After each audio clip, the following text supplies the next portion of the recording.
И обо всем по порядку. Уже завтра начнется прием заявок на выплату 42 500 тенге. Сегодня министр труда и социальной защиты населения Биржан Нурымбетов озвучил итоговые правила для финансовой поддержки.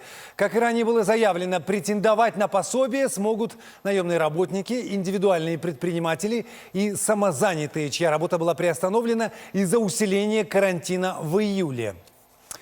О правилах подачи заявок и положено ли студентам и декретницам социальное пособие в материале Нургали Карабаева.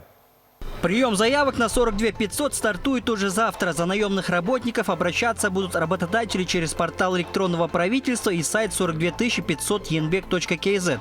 Для остальных также будут работать официальные телеграм-боты. К вниманию работодателей хочу сказать, что вы должны подать заявление только за тех работников, которые направлены в отпуск без сохранения заработной платы. То есть, если у вас есть дистанционный режим работы и вы оплачиваете работу на удаленке, они не претендуют на 42 500. Если у вас неполный режим рабочего времени установлен с оплатой, или же вы как работодатель объявили простой и оплачиваете в соответствии с трудовым законодательством, в данном случае вы на 42 500 за таких работников не подаете. Индивидуальные предприниматели, самозанятые, кто потерял доходы из-за усиления карантина в июле, также могут рассчитывать на выплату.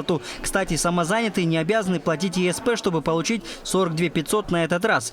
В министерстве сказали, что человек подает заявку один раз на одном ресурсе. Оставлять обращение на разных порталах или каналах не надо. Кстати, получить 42 500 смогут не все самозанятые. Из этой категории не могут получить это те лица, которые получают пенсии, государственные пособия, адресную социальную помощь или другие социальные выплаты из фонда социального страхования, как неформально занятые за счет уплаченных ЕСП в период чрезвычайного положения, им 42 500 выплачиваться не будет. Студентам за то, что они студенты, также не положены выплаты, но могут получить их, если они наемные работники или индивидуальные предприниматели и потеряли доход из-за карантина. Что касается женщин в декрете, то если ребенку нет 1 года, 42 500 не заплатят, так как им платят пособие по уходу за малышом. Кому из декретниц положено, рассказал министр. Если официально есть индивидуальный предприниматель или же являются регулярными плательщиками ЕСП, то, конечно же, при условии, что их деятельность приостановлена, также могут подать и получить 42 500.